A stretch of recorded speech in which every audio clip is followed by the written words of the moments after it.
Assalamualaikum warahmatullahi wabarakatuh. Selamat pagi rekan-rekan semua. Semoga rekan-rekan diberikan kesehatan oleh Allah Subhanahu wa taala dan selalu di dalam lindungannya. Baik rekan-rekan, kami dari kelompok 6 kelas M17 akan membahas sebuah video tentang hakikat, instrumentasi dan praktis demokrasi Indonesia berlandaskan Pancasila dan Undang-Undang Dasar tahun 1945. Sebelum membahas video ini, saya akan memperkenalkan diri saya. Nama saya Riga Devara Darpius, selaku moderator. Assalamualaikum warahmatullahi wabarakatuh. Saya Raditya Finanda dari kelas M17 akan membacakan hasil presentasi kelompok kami, kelompok 6. Yang pertama, A. Konsep dan demokrasi yang bersumber dari Pancasila. 1. Pengertian demokrasi. Demokrasi berasal dari bahasa Yunani kuno yaitu demos dan kratos. Di lain pihak, Sanusi mengidentifikasikan adanya 10 pilar demokrasi konstitusional menurut Undang-Undang Dasar 1945, yakni demokrasi yang berketuhanan yang Maha Esa, demokrasi dengan kecerdasan, demokrasi yang berkedaulatan rakyat, demokrasi dengan rule of law, demokrasi dengan pembagian kekuasaan negara, demokrasi dengan hak asasi manusia, demokrasi dengan pengadilan yang merdeka, demokrasi dengan otonomi daerah, demokrasi dengan kemakmuran, dan demokrasi yang berkeadilan sosial. 2. 3 tradisi pemikiran politik demokrasi yang dikemukakan oleh Carlos Alberto Torres 1998. Demokrasi dapat dilihat dari 3 tradisi pemikiran politik, yaitu Classical Aristotelian Theory, Medieval Theory, Contemporary Doctrine. Dalam tradisi pemikiran Aristotelian, demokrasi merupakan salah satu bentuk pemerintahan, yakni pemerintahan oleh seluruh warga negaranya yang memenuhi syarat kewarganegaraannya. Sementara itu, dalam tradisi medieval teori pada dasarnya merupakan Roman law dan konsep popular sovereignty menempatkan suatu landasan pelaksana kekuasaan tertinggi di tangan rakyat. Sedangkan dalam contemporary doctrine of democracy, konsep republikan dipandang sebagai bentuk pemerintahan rakyat yang murni. 3. Pemikiran tentang demokrasi di Indonesia. Miriam Budiarjo menyebutkan di dalam bukunya Dasar-Dasar Ilmu Politik bahwa demokrasi yang dianut Indonesia adalah yang berdasarkan Pancasila yang masih terus berkembang, dan sifat dan ciri-cirinya terdapat berbagai tafsiran dan pandangan. Menurut Hatta ada 3 sumber pokok demokrasi. 1. Sosialisme Barat yang membela prinsip kemanusiaan yang sekaligus dipandang sebagai tujuan demokrasi. 2. Ajaran Islam memerintahkan kebenaran dan keadilan Tuhan dan dalam masyarakat. Pola hidup dalam bentuk kolektivisme sebagaimana terdapat di desa-desa wilayah Indonesia. 4. Pentingnya demokrasi sebagai sistem politik kenegaraan modern. Perkembangan demokrasi semakin pesat dan diterima semua bangsa, terlebih sesudah Perang Dunia Kedua. Dengan demikian, sampai saat ini demokrasi diyakini dan diterima sebagai sistem politik yang baik guna mencapai kesejahteraan bangsa. Hampir semua modern menginginkan dirinya dicap sebagai negara demokrasi. Sebaliknya, akan menghindari dari julukan sebagai negara yang undemokrasi.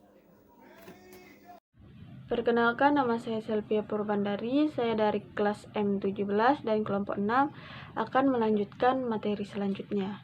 2. Alasan diperlukan demokrasi yang bersumber dari Pancasila. Saat ini kita masih menyaksikan sejumlah persoalan tentang kelemahan praktik demokrasi di negara kita. Adapun beberapa masalah yang sering muncul di berbagai media jejaring sosial itu adalah: 1.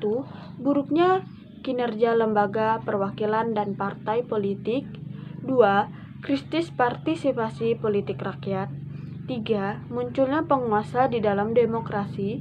4. Demokrasi saat ini membuang kedaulatan rakyat, di mana terjadinya krisis partisipasi rakyat disebabkan karena tidak adanya peluang untuk berpartisipasi atau terbatasnya kemampuan untuk berpartisipasi dalam politik. Adapun penyebab rendahnya partisipasi politik itu adalah A. Pendidikan yang rendah sehingga menyebabkan rakyat kurang aktif dalam melaksanakan partisipasi politik. B. Tingkat ekonomi rakyat rendah. C. Partisipasi politik rakyat kurang mendapat tempat oleh pemerintah. Munculnya penguasa di dalam demokrasi ditandai oleh menjamurnya dinasti politik yang menguasai segala segi kehidupan masyarakat, pemerintah, lembaga perwakilan, bisnis, peradilan, dan sebagainya oleh satu keluarga atau kroni. Adapun perihal demokrasi, membuang kedaulatan rakyat terjadinya akibat adanya kenyataan yang memperhatikan bahwa setelah tumbangnya struktur kekuasaan autokrasi, ternyata bukan demokrasi yang kita peroleh melainkan oligarki, di mana kekuasaan terpusat pada sekelompok kecil elit, sementara sebagian rakyat atau demos tetap dari sumber-sumber kekuasaan atau wewenang, uang, hukum, informasi, pendidikan, dan lain sebagainya. Atas dasar kenyataan demikian, tentu muncul sejumlah pertanyaan di benak kita. Misalnya, mengapa kekuasaan politik formal dikuasai oleh sekelompok orang partai yang melalui pemilu berhak menguras suara rakyat untuk memperoleh kursi di parlemen? 2. Mengapa dapat terjadi suatu kondisi di mana melalui parlemen kelompok elit dapat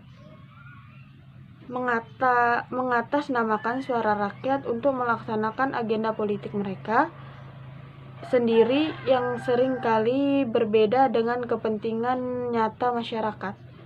3. Mengapa pihak-pihak yang memiliki kekuasaan karismatik yang berakar dari tradisi maupun agama yang terdapat pada beberapa orang yang mampu menggerakkan loyalitas dan emosi rakyat yang bila perlu menjadi tumbal untuk tujuan bagi mereka sendiri tidak jelas masih hidup pada era demokrasi dewasa ini? Baiklah, perkenalkan nama saya Priscilia Indrayanti. Saya berasal dari kelas M17 dari kelompok 6. Akan melanjutkan materi yaitu C. Sumber historis, sosiologis, dan politik tentang demokrasi. Pertama, sumber nilai yang berasal dari demokrasi desa. Dalam hal ini terdapat dua analisis. 1. Paham kedaulatan rakyat yang sebenarnya sudah tumbuh sejak lama di Nusantara. Misalnya di alam Minangkabau. Raja sejati dalam kultur Minangkabau ada pada Alur dan Patut. Alur dan Patutlah yang menjadi pemutus terakhir, sehingga keputusan seorang raja akan ditolak apabila bertentangan dengan akal sehat dan prinsip-prinsip keadilan.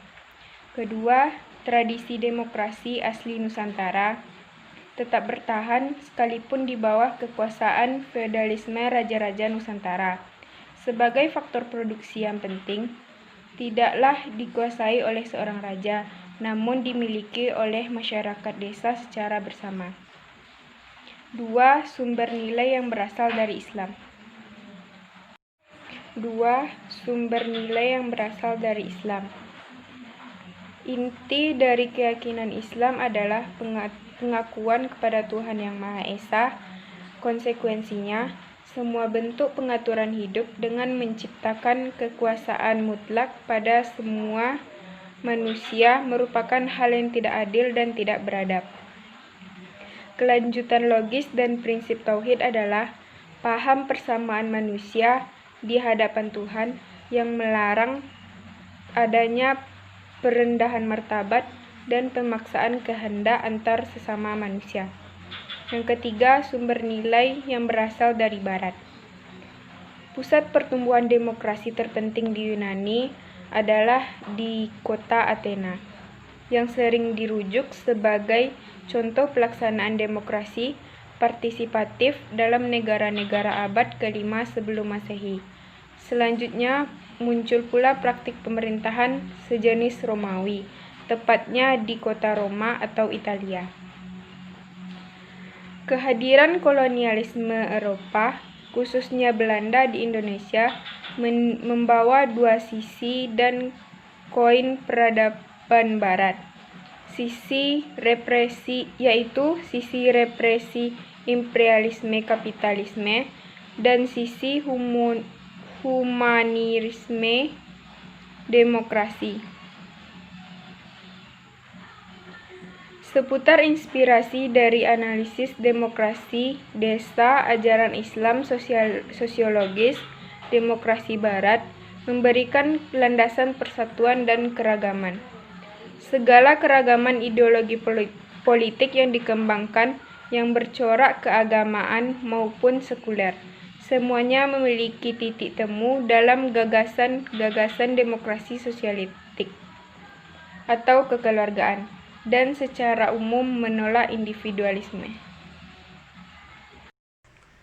Perkenalkan, nama saya Sadli Bilahmar dari kelompok 6 kelas M17 akan melanjutkan materi D, yaitu argumen tentang dinamika dan tantangan demokrasi yang bersumber dari Pancasila. Kita dapat melihat postur demokrasi secara normatif pada konstitusi negara kita. Indonesia mengalami perubahan konstitusi dimulai sejak berlakunya Undang-Undang Dasar 1945, dan akhirnya kita telah berhasil mengamandemenkan Undang-Undang Dasar 1945 sebanyak 4 kali.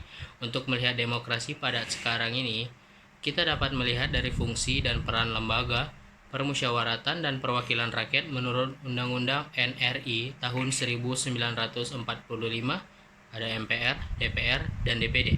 Untuk memahami dinamika dan tantangan demokrasi di Indonesia, kita dapat membandingkan aturan dasar dalam naskah asli Undang-Undang Dasar 1945 dan bagaimana perubahannya berkaitan dengan MPR, DPR, dan DPD. 1. Majelis Permusyawaratan Rakyat. Sebelum Undang-Undang Dasar 1945 diamandemenkan, MPR merupakan lembaga tertinggi di negara.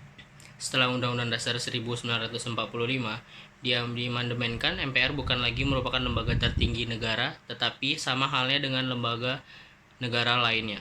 Kedudukan MPR berubah dari sistem vertikal hierarkis dengan prinsip supremasi MPR menjadi sistem yang horizontal fundamental dengan prinsip check and balance, saling mengawasi dan mengimbangi antara lembaga negara.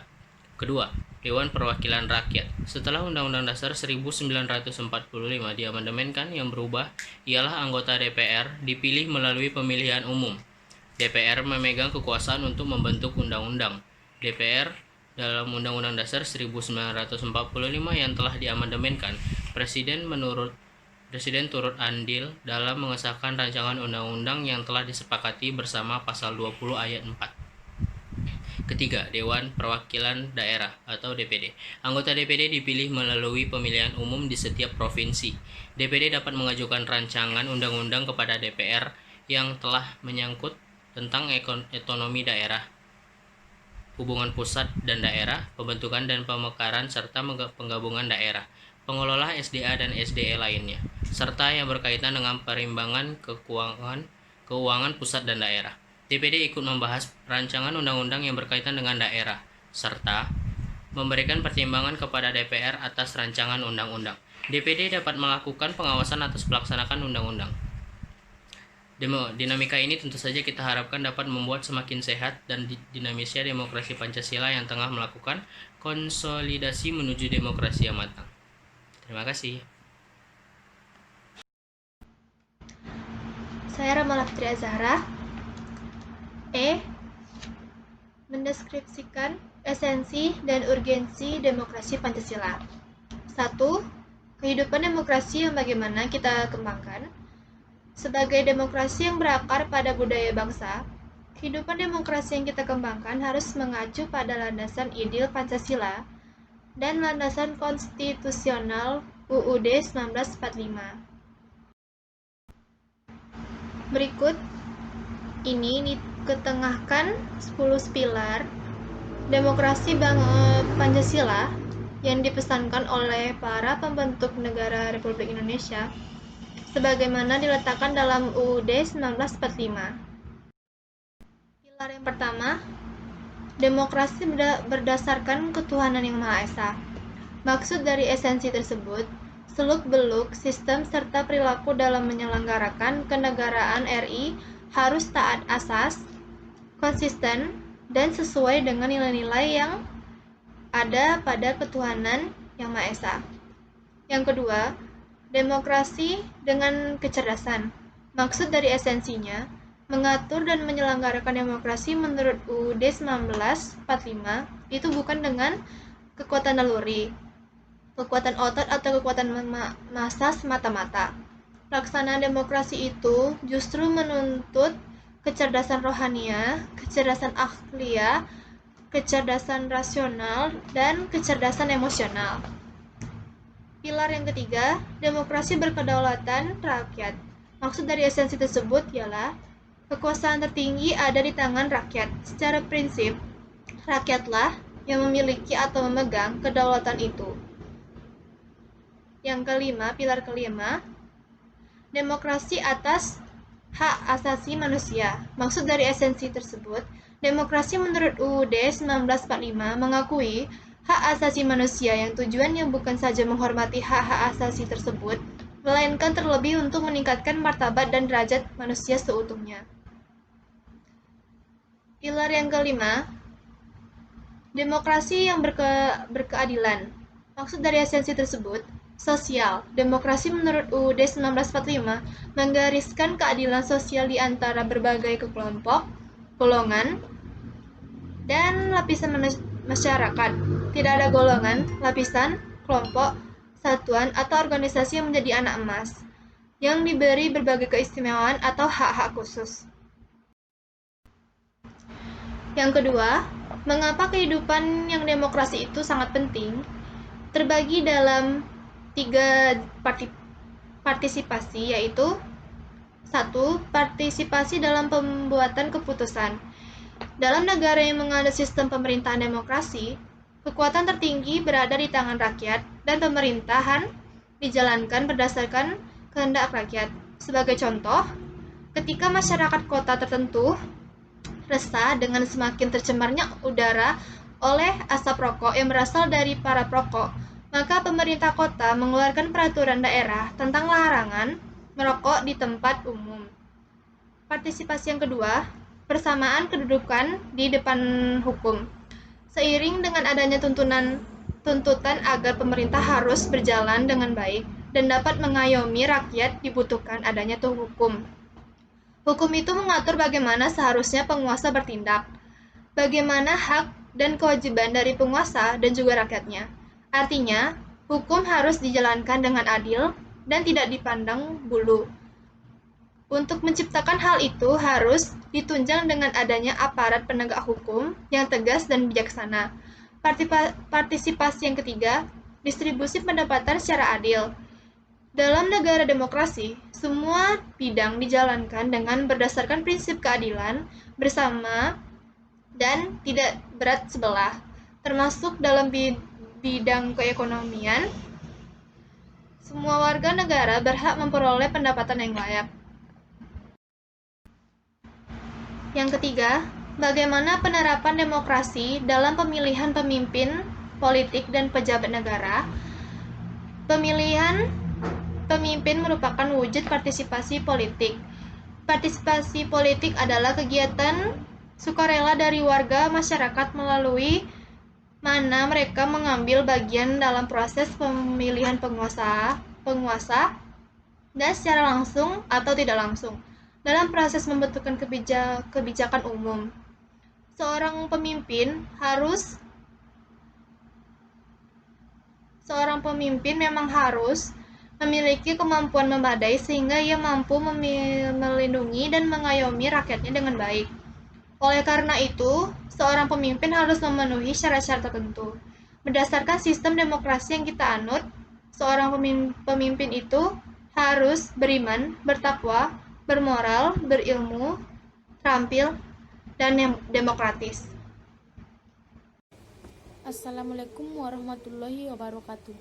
Perkenalkan, nama saya Rizka Seprianti, kelas M17 dari kelompok 6, akan melanjutkan materi bab 3 penutup, yaitu kesimpulan dan saran. Jadi kesimpulannya adalah demokrasi Indonesia adalah demokrasi yang berdasarkan Pancasila dan Undang-Undang Dasar 1945. Demokrasi Pancasila dalam arti luas adalah kedaulatan atau kekuasaan tertinggi ada di tangan rakyat yang dalam penyelenggaraannya dijiwai oleh nilai-nilai Pancasila dan dijalankan sesuai rumusan nilai dan norma dalam Undang-Undang 1945. Praktik yang berjalan juga harus sesuai dengan dinamika perkembangan kehidupan kenegaraan Indonesia. Sekalipun telah terumus dengan baik, namun dalam kenyataannya praktik demokrasi Pancasila mengalami pasang surut. Oleh karena itu, perjuangan untuk menuju Indonesia menjadi lebih baik turut menjadi tanggung jawab bersama melalui peran kita dalam mempertahankan demokrasi Pancasila sebagai ciri khas yang dimiliki Indonesia. Yang kedua, saran, yaitu 1. Otoritas tertinggi dalam sebuah negara yaitu pemerintah hendaknya mengetahui dan memahami dengan jelas hakikat dan makna dari Pancasila itu sendiri serta berupaya mewujudkannya dalam mengayomi dan menyejahterakan rakyatnya. Yang kedua, masyarakat juga hendaknya memahami betul makna demokrasi Pancasila sehingga dapat menjadi pedoman dan kehidupan berbangsa dan bernegara, sehingga mampu untuk bisa lebih proaktif demi Indonesia yang lebih baik ke depan. Yang ketiga, mahasiswa sebagai akademisi hendaknya mampu menciptakan dan mengawal proses berbangsa dan bernegara berdasarkan cita-cita dari Pancasila itu sendiri, sehingga tercipta bangsa yang beradab dan memiliki potensi masa depan yang cerah dan tidak mudah terprovokasi untuk merusak tatanan Pancasila itu sendiri. Terima kasih. Assalamualaikum warahmatullahi wabarakatuh. Oke, rekan-rekan semua, itulah hasil dari materi kelompok kami. Jika rekan-rekan memiliki kritik, saran, dan pertanyaan, silakan isi di kolom komentar. Saya berharap semoga rekan-rekan tetap selalu waspada, jaga kebersihan dan kesehatan rekan-rekan semua, serta rekan-rekan selalu berada di dalam rumah. Sebab jika rekan-rekan berada di dalam rumah, maka rekan-rekan telah berkontribusi untuk memutus rantai penyebaran virus corona yang telah merenggut puluhan ribu nyawa di seluruh dunia. Saya akhiri dengan wabillahi taufik walhidayah. Assalamualaikum warahmatullahi wabarakatuh.